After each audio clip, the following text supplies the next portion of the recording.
भाजपा नेताओं ने आरोप लगाया कि कांग्रेस पार्टी के कारण लोकसभा में महिला आरक्षण बिल पास नहीं हो पाया। ऐसे में कांग्रेस पार्टी की महिला विरोधी नीतियों को गांव-गांव जाकर आमजन को बताया जाएगा। गौरतलब है कि महिला आरक्षण बिल लोकसभा में 2/3 बहुमत नहीं मिलने से पास नहीं हो सका। इसे लेकर अब राजनीतिक विवाद शुरू हो गया है। सरकार और विपक्ष दोनों एक दूसरे पर आरोप लगा रहे हैं। गौरतलब है कि बजट सत्र को 3 दिन के लिए बढ़ाया गया और इस दौरान नारी शक्ति वंदन अधिनियम और परिसीमन विधेयक पेश किए गए, लेकिन अधिनियम के मद्देनजर संविधान संशोधन के लिए आवश्यक 2/3 बहुमत नहीं मिल सका। उधर भाजपा के पूर्व जिला उपाध्यक्ष देशराज वर्मा के अनुसार इस बिल के पास होने से महिलाओं को लोकसभा एवं विधानसभा में पर्याप्त राजनीतिक प्रतिनिधित्व मिलता, लेकिन कांग्रेस की नीतियों के कारण फिलहाल उन्हें यह मौका नहीं मिल पाया।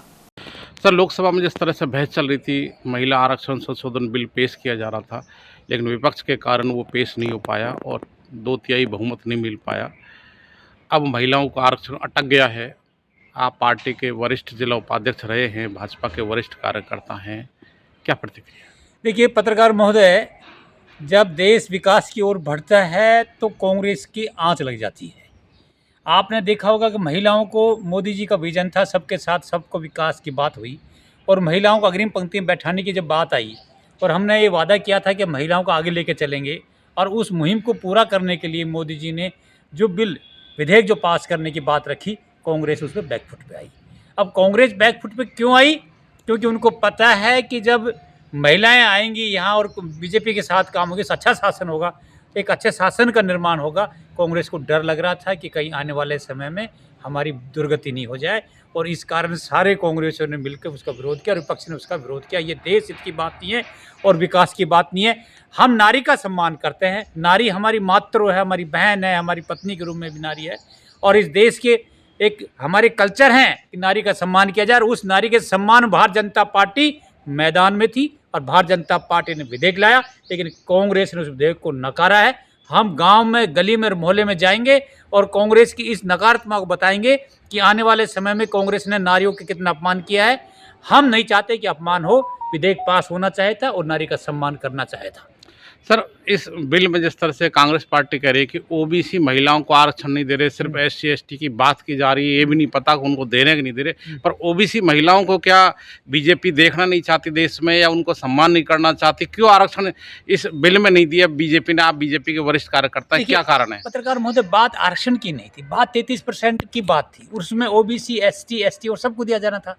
ये तय था, जनगणना के आधार पर दिया जा रहा था। 2011 की जनगणना पे तय हो गया था और मोदी जी ने खुद ने क्लियर कर दिया कि भाई ये श्रेय मुझे मत दो, राहुल जी आप ले लो, विपक्ष के नेता हैं आप लोग ले लो, लेकिन इस काम को होने दो, मैं इस श्रेय को नहीं लूँगा, श्रेय आप लोगों के पक्ष में डाल दूंगा।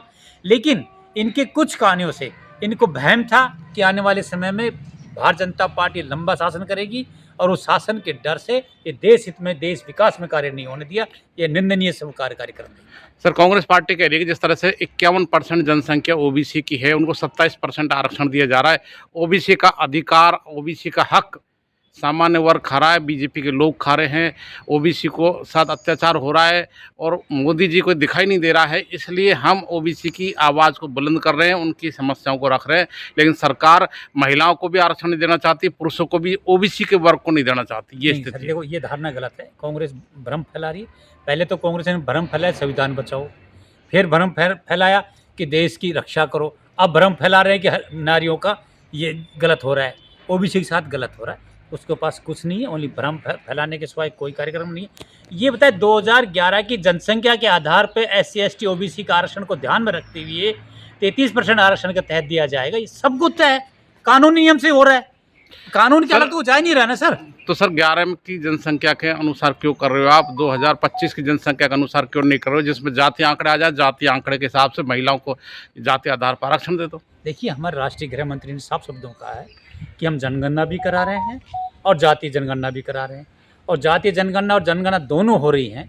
ये तो 2027 में आएंगी, लेकिन इस वक्त जो विधेयक आ रहा है 2011 की संख्या, बात वही है भाई। गांव में कहावत है कि बात वही, कोई फर्क नहीं आ रहा, लेकिन OBC SC ST सबको महत्व दिया जा रहा है। ओनली कांग्रेस भ्रम फैला रही। इस भ्रम से बचने के लिए भारतीय जनता पार्टी एक एक घर और गांव जाएगी और इस आंदोलन को तेज करेगी। नारी का अपमान नहीं सहेगा भाजपा।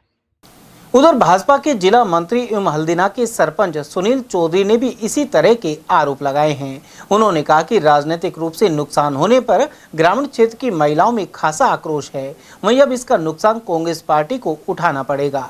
हमारे देश की महिलाओं का राजनीतिक क्षेत्र में जो उनको 33% जो आरक्षण मिलना चाहिए था, वो उसको उस बिल को लेकर आए थे और माननीय मोदी जी अपने मिशन को लेकर चल रहे थे, लेकिन कांग्रेस पार्टी विपक्षी पार्टियों को साथ लेकर उनका ये महिलाओं के खिलाफ जो उन्होंने ये काम किया, इस बिल को उन्होंने रोका है। उन्होंने जो अड़चन और व्यवधान पैदा किए हैं, इससे महिलाओं में बहुत ज़्यादा रोष है, आक्रोश है और इस आक्रोश का परिणाम आने वाले चुनाव में देखने को मिलेगा। और भारतीय जनता पार्टी सिर्फ एक देश में ऐसी पार्टी है जो महिलाओं को हर क्षेत्र में आगे उनकी भागीदारी रखते हुए आगे बढ़ाना चाहती है उनको, और राजनीतिक क्षेत्र में भी उनको 33% आरक्षण देकर उनको इस चीज़ का लाभ देना चाहती थी। लेकिन ये कांग्रेस पार्टी और विपक्ष की जो नीतियां हैं, इनकी गलत जो नीतिगत है, उनके कारणों से ये 33% आरक्षण लागू नहीं हुआ। इसका हम घोर निंदा करते हैं और कड़े से कड़े शब्दों में इसकी ग्रामीण क्षेत्रों में भी भारी महिलाओं में आक्रोश देखने को मिल रहा है। और हम तो ये चाहते हैं कि भाई 33% आरक्षण महिलाओं को मिले और ये लागू हो राजनीतिक क्षेत्र में।